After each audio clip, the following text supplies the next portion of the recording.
अपने डर को आत्मविश्वास में बदलो। मानसिक स्वास्थ्य पर इस बौद्ध कहानी में एक बौद्ध भिक्षु उन 9 बुरी आदतों के बारे में बता रहे हैं जो हमारे मानसिक स्वास्थ्य को नष्ट कर देती है और हमें मानसिक रूप से पीड़ित रखती है। गांव में रहने वाला एक लड़का अपने मानसिक डर से बहुत परेशान रहता था। उसे हमेशा किसी न किसी बात का डर लगा रहता था। कभी कभी वह यह सोचकर डर जाता कि उसका भविष्य कैसा होगा, वह अपने और अपने माता पिता के सपनों को पूरा कर पाएगा या नहीं। उन्हें लगा कि उनमें बहुत सारी कमियां हैं और इसी सोच के कारण वह खुद को दूसरे की तुलना में छोटा और हीन समझता था। वह लोगों से खुलकर बात करने से भी डरते थे।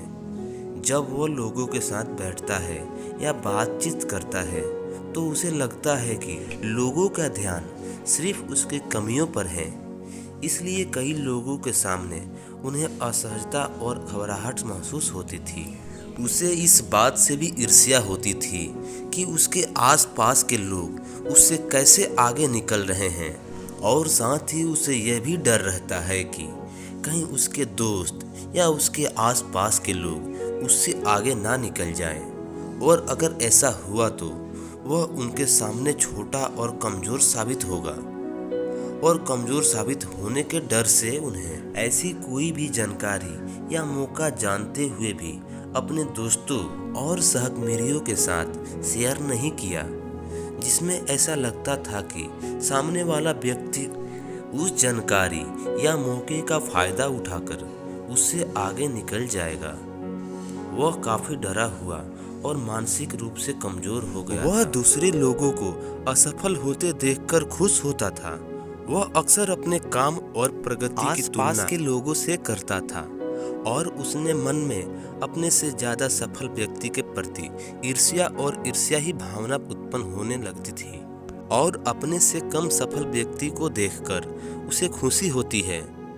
तुलना के डर और नकारात्मक सोच के कारण युवक अक्सर बेचैन रहता था, और वह यह भी जानता था कि यह डर और तुलनात्मक सोच उसके लिए अच्छी नहीं है।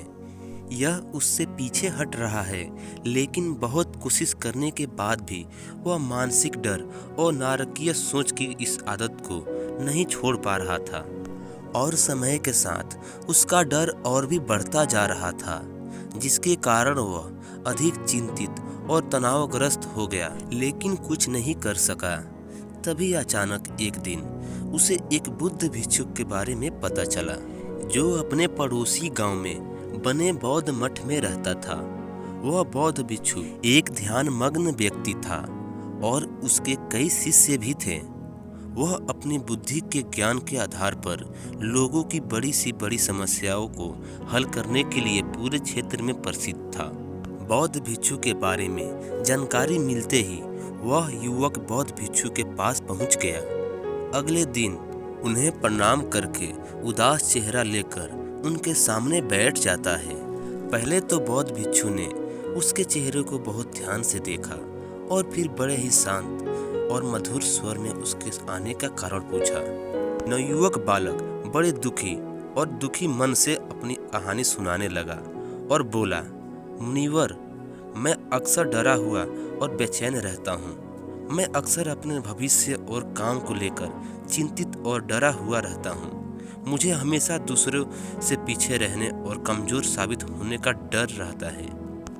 मैं दूसरों की सफलता से ईर्ष्या महसूस करता हूँ और उनकी सफलता में खुशी होती है। मैं हर पल खुद पर संदेह करता हूँ और दूसरों से अपनी तुलना करता रहता हूँ, जिसके कारण मैं अंदर से बहुत परेशान महसूस करता हूँ। और इसी अशांति और डर के कारण मैं अपने जीवन में कुछ भी बड़ा नहीं कर पा रहा हूँ। मुनिवर, मैं बड़ी आशाओं के साथ आपके पास आया हूँ। कृपया मुझे सही रास्ता दिखाएं।